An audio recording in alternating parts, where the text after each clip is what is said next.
बोले वो पद्मनाभ है ना, ये मरेगा तो प्रेत बनेगा, ब्रह्म राक्षस। भैंस है ना, वो देती तो दूध है लेकिन स्वयं क्या खाती, भूसा।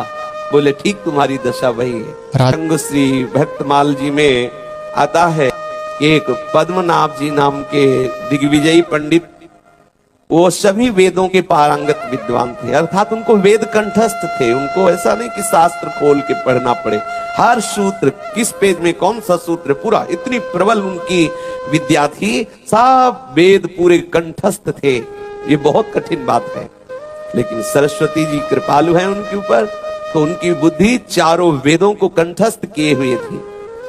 और भी जितने शास्त्र थे और भी जितने पुराण, पूर्ण उनका अधिकार था, अर्थात सब शास्त्रों का उनको ज्ञान था।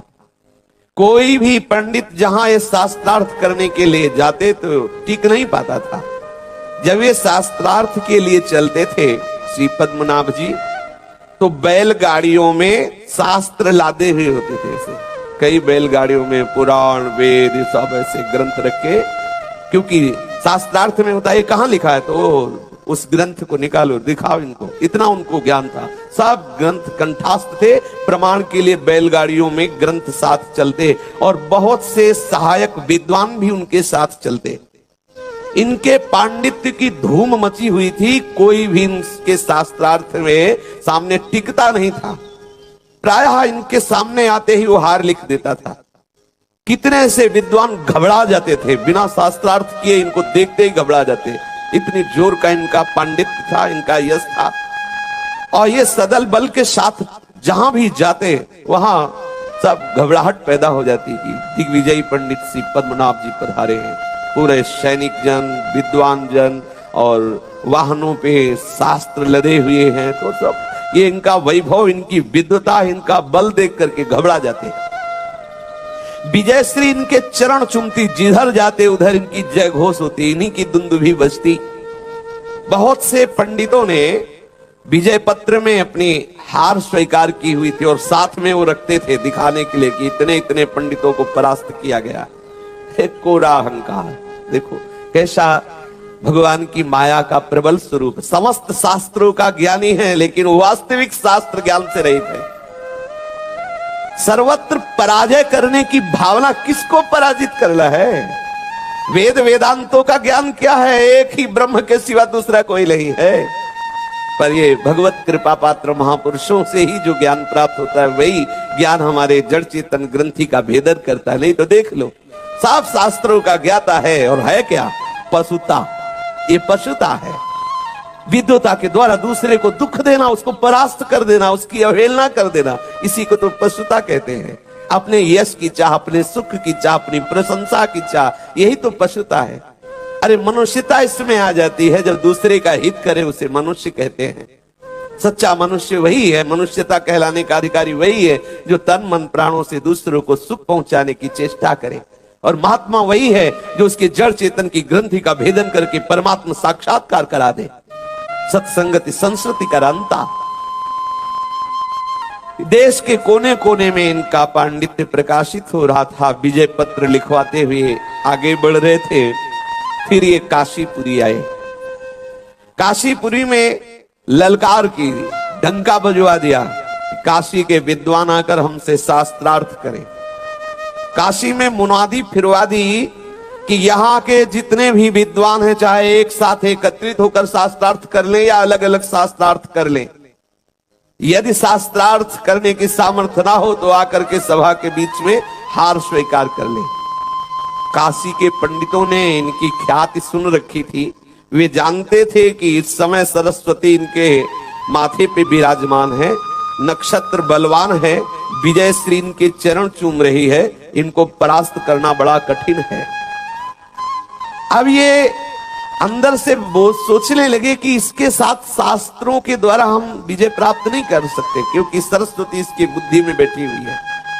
इसको अगर कोई परास्त कर सकता है तो जो सरस्वती के भी ऊपर विराजमान है वो है प्रभु, और जिसने प्रभु को रिझा लिया वही परास्त कर सकता है, दूसरा नहीं। अर्थात भगवत प्राप्त महापुरुष ही से परास्त कर सकता है। पंडितों ने आपस में मिलकर के कहा कि हमारे तो जो कुछ है सब विश्वनाथ जी हैं, इन्हीं से प्रार्थना करते हैं कि कोई ऐसा उपाय बताइए कि पराजय न देखना पड़े। भगवान शिव की वंदना की, पुकारा तो भगवान शिव उनको आदेश दिए कि दिग्विजयी पंडित से तुम कहो कि तुम किस किस से शास्त्रार्थ करोगे। ये ज्ञानियों का घर है वाराणसी, यहाँ झाड़ू लगाने वाले को भी वेदांत ज्ञान है। जैसे यहाँ वृंदावन में कोई भी हो, सब राधा नाम के आशिक हैं, सब भगवत प्रेमी, क्योंकि प्रेम समुद्र वृंदावन, ऐसे ज्ञान समुद्र, ज्ञान खान अगहानी जहां बस शंभु भवानी, वो काशी साक्षात ज्ञान समुद्र है। हमारे परम प्रेमी श्री कबीर दास जी विराजमान है, उससे कह दो तुम्हारा सारा नशा हिरन हो जाएगा विद्वता का, उनके पास भेज दो। श्री भगवान विश्वनाथ जी ने काशी के उन जो साधन परायण ज्ञानी महात्मा जन थे, जो विद्वान जन थे, उनको आदेश किया कि इससे लड़ने की जरूरत नहीं है, इसको कबीरदास जी के पास भेज दो, सारी पंडिताई इसकी हवा हो जाएगी, ये विवश होकर के उनके चरणों में झुक जाएगा, उनके समीप भेज दो। काशी के ब्राह्मण पहले से ही कबीरदास जी का प्रभाव देख चुके थे। भगवान शिव की आज्ञा होने पर सबका हृदय आनंदित हो गया कि बच गए, क्योंकि सब मर्यादित प्रतिष्ठित वाराणसी के विद्वान, और हार लिख दे तो दूसरी जगह जाके ये बताएगा कि काशी के विद्वान हार गए, मतलब काशी हार गई, मतलब भगवान शिव की महिमा की बात है। सबका हृदय आनंदित हो गया कि कबीरदास जी के पास इस विद्वान को भेजा जाए, और उसको बुलाया और कहा देखो यहाँ अनेक अनेक भावनाओं से मगन विद्वान हैं, तुम किस किस से शास्त्रार्थ करोगे। हम सब विद्वानों ने निर्णय किया कि यदि कबीरदास जी हार गए तो पूरी काशी हार गई, फिर तुम्हें किसी से तर्क नहीं करना पड़ेगा, हम सब स्वीकार करते हैं, हम सब हार गए। यहाँ तो एक से एक धुरंधर विद्वान है, आपको सालों लग जाएगा यहाँ तर्क करने में, और एक क्षण में निर्णय हो जाएगा। कबीरदास जी से हार लिखवा लो, पूरी वाराणसी के विद्वान हार गए, हम सब स्वीकार करते हैं। अब वो तो बहुत प्रसन्न हुआ, उनका बुलाओ कबीरदास जी को, हमसे शास्त्रार्थ करें। बोले ऐसे वो पंडित नहीं कि तुम्हारे बुलाने पे आ जाए, अगर तुम्हें शास्त्रार्थ करना है तो वहां जाओ, प्रार्थना करो, उनके चरण पकड़ो, अगर वो तुमसे बात कर ले तो तुम्हारे भाग्य हैं। वो ऐसे विद्वान थोड़े कि तुम ललकारो और चले आवे। आप कबीरदास जी के पास जाकर के उनसे तर्क कीजिए, उनको कोई गरज नहीं तुमसे शास्त्रार्थ करने के लिए, तुम आए हो ना विजय लिखवाने के लिए, तो तुम जाओ वहां। श्री पद्मनाभ जी तैयार हो गए, साथ में काशी के पंडित भी हैं। कबीरदास जी के समीप जाकर काशी के पंडितों ने पहले प्रणाम करके कहा, महाराज भगवान महादेव जी ने आज्ञा की है, इस दिग्विजयी पंडित से आपको शास्त्रार्थ करना है। भगवान महादेव जी ने कहा है। कबीरदास जी के अश्रु आ गए, मेरा स्मरण किया महादेव जी ने, मेरी याद की कि कबीर है मेरी नगरी में। ओहो, महादेव जी ने बहुत आनंदित हो गए, मेरे अहो भाग्य, धन्य भाग्य, परम वैष्णवाचार्य भगवान शिव की स्मृति में हम हैं, ऐसा कबीरदास जी के आनंद में मगन हो गए। शिव जी ने मुझे आज्ञा दी है तो वही मेरे हृदय में बैठ के बुलवाएंगे भी, आने दो उसको। कौन है दिग्विजयी? अब वो काशी के ब्राह्मण निवेदन करके कबीरदास जी से बाहर आए और कहा पद्मनाभ जी से, आइए।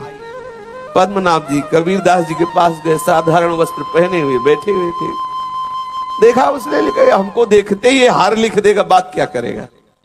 कबीरदास जी बहुत ही दैन्य विनम्र हाथ जोड़ के, जो हुआ है हाथ जोड़ करके ऐसे बैठ गए। उसने कहा शास्त्रों की चर्चा करो। कबीरदास जी ने कहा हमें पता ही नहीं है कि शास्त्र किसे कहते हैं, शास्त्रों में क्या लिखा है। अब बोले काशी के तो विद्वानों ने कहा है कि आपको परास्त कर दे।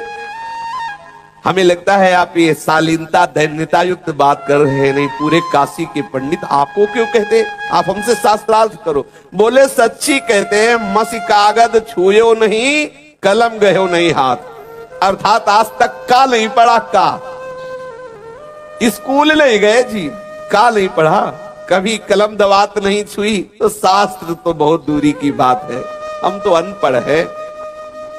तो उन्होंने कहा कि बस हमें पहले बता दिया गया है कि आप ऐसे सहज में शास्त्रार्थ नहीं करते, पर आपको करना होगा, और पूरी काशी हार जाएगी यदि हार पत्र में लिख देंगे आप।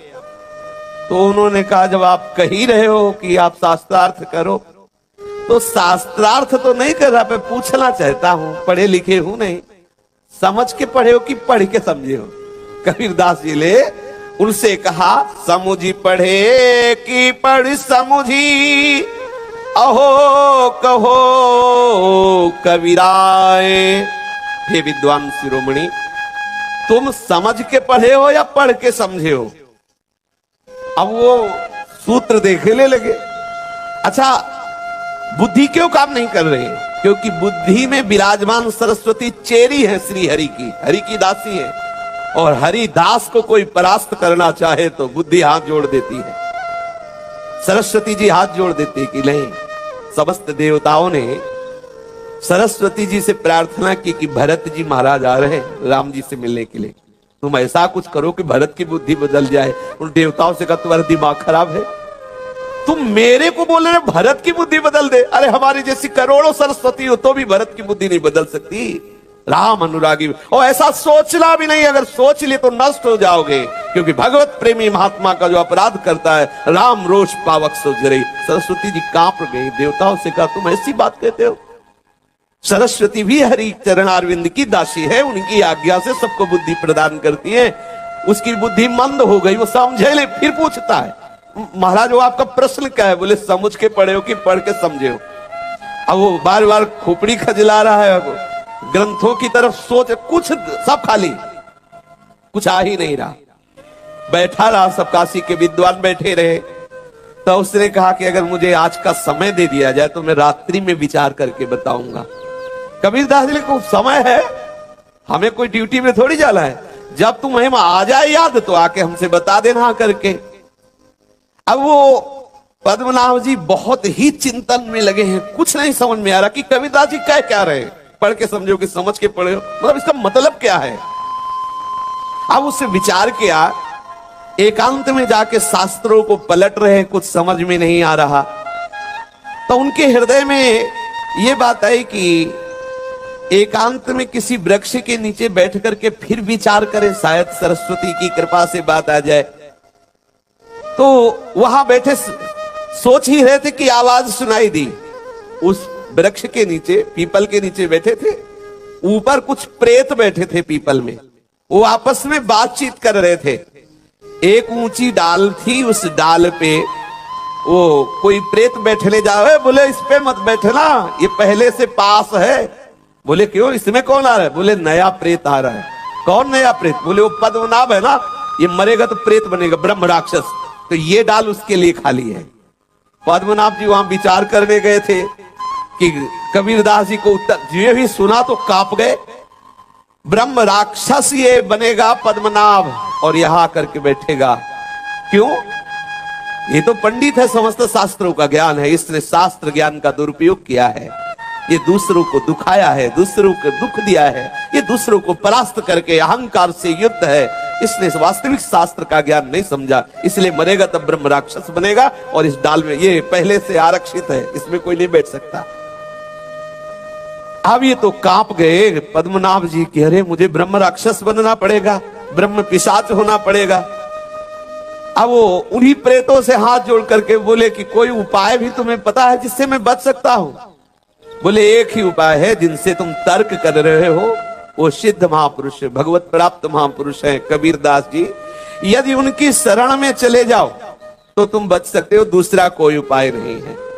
अब कबीरदास जी के समीप गए, साष्टांग प्रणाम किया। और भी काशी के विद्वान की आज कोई ना कोई तर्क तो करेगा ही, और वहां जब गए तो साष्टांग प्रणाम कबीरदास जी को किया और बोले मैं वास्तविक बात समझ गया कि न मैं समझ के पढ़ा हूं न पढ़ के समझा हूं, क्योंकि हमें हमारे लिए व्यवस्था हो रही है, हम सुन के आ रहे कि हमें ब्रह्म राक्षस बनना पड़ेगा, ब्रह्म राक्षस बन के भूतों के बीच में रहना पड़ेगा। अंदर से मेरा हृदय जल रहा है, मुझे विद्या का फल नहीं मिला क्योंकि मुझे विवेक नहीं प्राप्त हुआ। अगर विवेक प्राप्त हुआ होता तो ये मैं तर्क करके दूसरों को दुखी न करता, दूसरों का अपमान न करता। कबीरदास जी ने कहा कि वास्तविक बात तो यही है कि समस्त शास्त्रों का सार है प्रभु के चरणारविंद की भक्ति। पंडित जी तुम्हारी बुद्धि कैसी कुमति हो गई है, तुम तो भगवान नाम जप नहीं रहे हो और शास्त्रों की विद्वता का अभिमान रखते हो तो ऐसे ही तो शास्त्र ज्ञान हुआ। जैसे गधे की पीठ में चाहे ईंट लाद दो, चाहे चंदन लाद दो, चाहे वेद लाद दो, उसको बोझा ढोने से मतलब है। ऐसे बुद्धि तुम्हारे वेद का बोझा ढो रही है, वास्तविक ज्ञान तो तुम्हें हुआ नहीं, तुम्हारी बुद्धि शुद्ध नहीं है। समस्त वेदों का कंठस्थ करने वाले की भी बुद्धि कबीरदास जी कह रहे शुद्ध नहीं है। क्योंकि यदि बुद्धि शुद्ध होती तो राम नाम तत्व, प्रभु के नाम में तुम्हारी प्रीति हो जाती। प्रभु के नाम को समझते। तुम्हारे मुख में जो आज धूली है, ये क्या अहंकार की धूली, ये विजयश्री जो हृदय में लिए हुए अहंकार की, ये तुम्हारे मुख धूल धूसरित है। वास्तविक विजयश्री है समस्त अहंकार को मिटाकर भगवदानंद में डूबना, भगवान नाम रटन में डूबना। वेद पढ़ा का यह फल पांडे सब घट देखे रामा। समस्त वेदों के पढ़ने का स्वाध्याय का फल यह है कि चराचर जगत को अपने भगवान का स्वरूप समझे। अहंकार करके दूसरों को पराजित करने वाली बुद्धि कुमति है। जन्म मरण से वही छूटा जो सारे जगत को भगवत स्वरूप मान करके निरंतर नाम रटता रहा, उसका जन्म लेना सफल हो गया। देखो नाना प्रकार से जीव माया में बंधा हुआ डोल रहा है। मुक्त होने का एकमात्र उपाय इन सिद्ध महापुरुषों ने भगवत शरणागति, भगवान नाम, और उसका स्वरूप रंग यही है कि चराचर जगत मेरे आराध्य देव का स्वरूप है। ऐसा मानकर सबसे अपने राग को खत्म कर एकमात्र प्रभु के नाम में राग करके निरंतर रटे। दूसरों को दुख पहुंचा रहा है, दूसरों को कष्ट दे रहा है, दूसरों के मान का मर्दन कर रहा है, तो कसाई किसे कहते हैं? यही तो कसाईगिरी है। बहुत शास्त्र वेत्ता हो तो क्या, दूसरों को क्षोभ पहुंचाना। हिंसा कई तरह से होती, किसी की जान ले लेना ही केवल हिंसा नहीं है, वचन के द्वारा भी हिंसा होती है। किसी को ऐसा दुख पहुंचा देना कि वो जीवन भर वो वचन तुम्हारा खरकता रहे, उसको दुख देता रहे, ये क्या विद्वता है? ये क्या तो शास्त्रों के ज्ञान का फल है। बड़े बड़े महापुरुष नारद जी, भगवान व्यास जी, श्री सुखदेव जी आदि, ये बड़े बड़े महापुरुष बता रहे हैं कि जीवन का सार है भगवान के नाम से प्रेम हो जाना। वेदों को पढ़ करके अपने को विद्वान मानने वाला और कर्म कांड आदि नाना प्रकार के संध्या तर्पण आदि, लेकिन प्रभु की भक्ति से विमुख कोई एक बताओ जो भगवत साक्षात्कार किए हो। कबीरदास जी कह रहे कोई एक भी बता दे कि वो जीवन मुक्त महापुरुष हो गया इतने करने से, तभी वो जीवन मुक्त होगा जब प्रभु के चरणों के आश्रय को लेकर हृदय में भजन परायण रहेगा, अहंकार रहित होकर भजन करेगा। जिह्वा से आपने भगवान नाम रटना प्रारंभ कर दिया तो अब कुछ पढ़ना बाकी नहीं रहा। ध्यान दीजिए, सब शास्त्रों का सार यही है, नाम में प्रीति हो जाना। कबीरदास जी महाराज कह रहे, यदि आप और मंत्र जप रहे हो, अनुष्ठान कर रहे हो सकाम भावना से, लेकिन तुम्हारा भगवत प्रीति प्रदान करने वाले नाम में प्रीति नहीं है, प्रभु के चरणों में प्रीति नहीं, किस काम का तुम्हारा जप जोग तीर्थ याटन वेदाध्ययन ये सब किस काम में आया? जो तय राम नाम नहीं जाना। यदि प्रभु के नाम से तुम्हारा परिचय नहीं तो क्या महापुरुष है सार बात बता रहे हैं। बोले पंडित जी बहुत शास्त्रों का तुम्हें ज्ञान है, दूसरों को उपदेश करते हो, खुद स्वार्थ में लिपटे हुए हो, खुद देहाभिमान से भरे हुए हो। तुम्हारी दशा ऐसी दीपक की तरह, दीपक दूसरों को तो प्रकाश दे रहा है और स्वयं अपने तले पे अंधेरा किया हुआ है। तुम्हारा तन मन सब भोगों में सना हुआ है, बात तुम शास्त्रों की करते हो। जैसे भैंस है ना, वो देती तो दूध है लेकिन स्वयं क्या खाती? भूसा। बोले ठीक तुम्हारी दशा वही है, शास्त्रों का प्रवचन, शास्त्रों की वार्ता करते हो और स्वयं आचरण भूस खाने वाले, अर्थात विषयों में समझ गए कि अभी तक ना हम समझ के पढ़े हैं ना पढ़ के समझे हैं। अगर समझ के पढ़े होते तो जैसे श्री प्रहलाद जी, नारद जी ने समझा दिया गर्भ में ही, फिर उन्होंने शास्त्रों को पढ़ा तो समझ में आया। नारद जी ने समझा दिया सबका सार है श्री हरि भक्ति। आप सब शास्त्र पढ़ने में आ रहे। अगर सब शास्त्रों को पढ़ करके ये बात समझ गए, जैसे श्री सुखदेव जी महाराज पढ़ के समझे, पहले भगवान व्यास देव जी के द्वारा जो उच्चारण कराया हुआ शिष्यों के द्वारा श्लोक, उसको सुना और पढ़ा, तब समझ में आया कि सार बात तो इस रूप माधुरी में डूबना है। या तो समझ के पढ़े तो भगवत चरणारविंद सब कुछ है ये मानकर पढ़ो, आपको कोई फंसा नहीं सकता। और या सब शास्त्रों का सार पढ़ के देख लो, एक ही है, प्रभु के चरणारविंद में प्रेम हो जाना। कबीरदास जी ने कहा पद्मनाभ से कि ना तुम समझ के पढ़े हो ना पढ़ के समझे हो, अभी आप बिल्कुल अज्ञानी के अज्ञानी हो, क्योंकि भगवान के चरणों में प्रेम नहीं। सब काशी के विद्वान देख रहे तो बार बार खड़े होते, बार बार साष्टांग दंडवत होते। पद्मनाभ जी चरण पकड़ लिए कबीरदास जी के, कहा महाराज बस आप कृपा करके हमें नाम प्रदान करो, अपने श्री चरणों का आश्रय दे दो, मुझे शिष्य बना लो। कबीरदास जी ने कृपा की और उन्हें मंत्र दीक्षा दी, नाम दी और कहा खूब रटो नाम। अब वहीं रहने लगे, सब जितने भी ग्रंथ थे सब हटा दिए, सब सेवक हटा दीजिए सब, और दैन्य होकर के कबीरदास जी के आश्रम में ही रहने लगे। कबीरदास जी प्रायः इनसे सेवा नहीं लेते थे और सेवक जन श्रीअंग सेवी थे, पर इनसे कभी, और ये ललचाते थे कभी सेवा मिले तो, कभी जैसे कोई अवसर मिल गया तो ये स्वयं सेवा में लग जाते कबीरदास जी, पर कभी आज्ञा नहीं करते थे। एक दिन गंगा जल लाना था, देखा कि अवसर है, उन्होंने कमंडल लिया और गंगा जल लाने के लिए, कबीरदास जी की सेवा के लिए गंगा जल लाने के लिए गए तो वहां एक दृश्य देखा। पद्मनाभ जी जल पात्र लेकर श्री गंगा जी में जा रहे थे जल लेने के लिए, तो देखा वहां भीड़ लगी हुई है। काशीपुरी में एक सेठ रहता था, उसके कुछ कर्म बिगड़ गए थे तो शरीर गलित कुष्ठ से युक्त था, शरीर में पीव मवाद और कीड़े भी हो गए, इसीलिए बहुत सावधान, कोई ऐसा कर्म न बन जाए जो हमें इस कोटि का दुख देने लगे।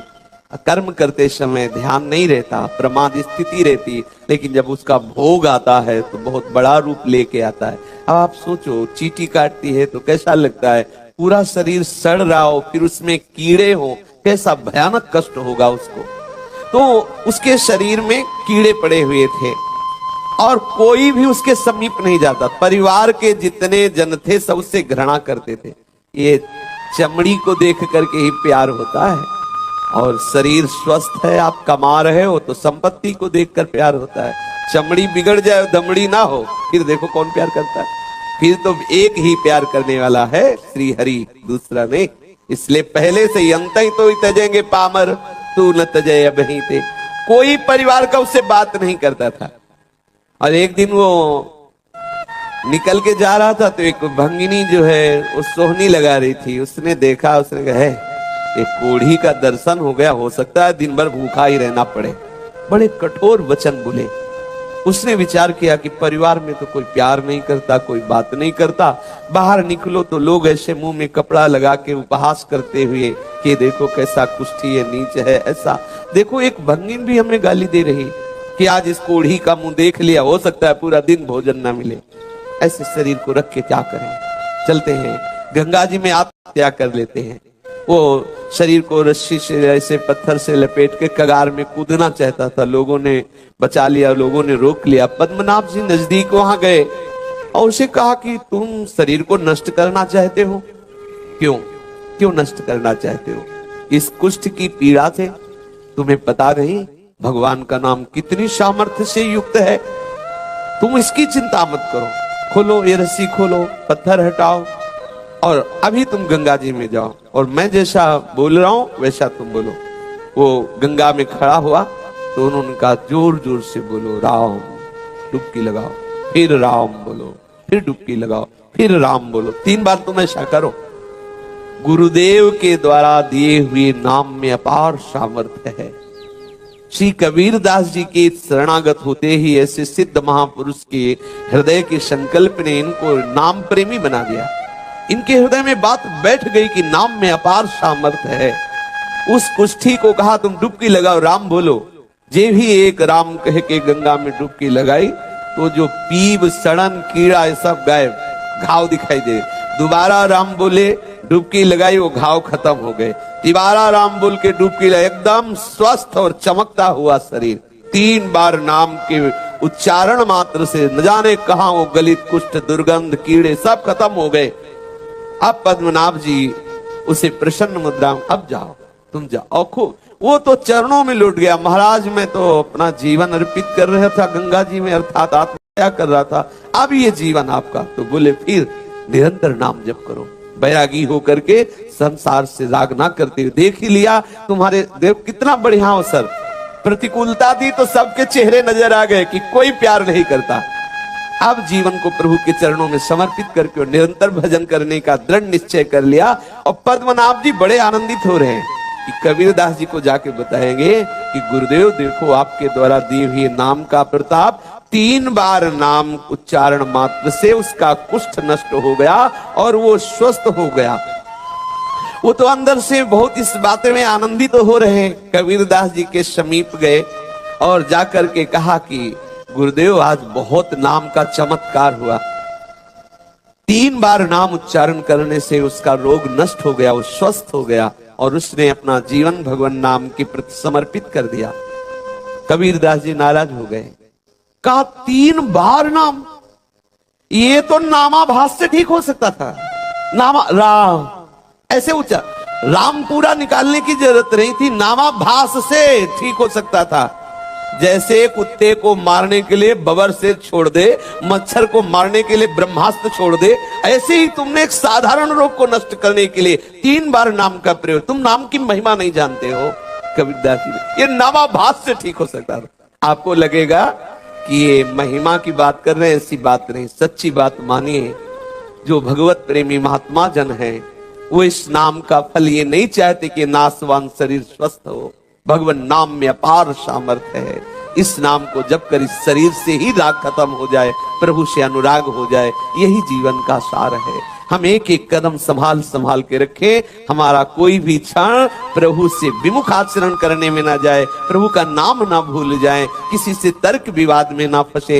एकमात्र अब जीवन का उद्देश्य और निरंतर नाम रटते हुए अपने जो आचार्य गुरुजन हमें सिद्धांत बताते हैं उस वैष्णव धर्म के अनुसार जीवन निर्वाह करते हुए हमारी अंतिम यात्रा में हमारे प्रभु हमें मिल जाए। हमारा इस जीवन की शाम होते होते निकुंज में प्रवेश हो जाए, स्वामिनी जी और लाल जी के समीप रहने को मिले, उनकी सेवा मिले, उनकी लीलाओं में डूबे, यही अंदर आकांक्षा करो। खूब नाम जप करो, तर्क विवाद निंदा स्तुति ये सब राधे राधे सब जो तेरे भावे जो करे भलो बुरो संसार, नारायण तू बैठ के अपनो भवन बुहार, अपने हृदय को पवित्र करके प्रियालाल के बैठने का स्थान बना दो। खूब नाम जप करो, खूब लीला गायन करो, ना किसी की निंदा करो, ना किसी की निंदा सुनो। यहाँ क्या हार जीत, अपना ही प्रीतम स्वरूप, किससे जीत किससे हार, बस अपने को हार जाओ प्रीतम के चरणों में। शेष चर्चा आगे।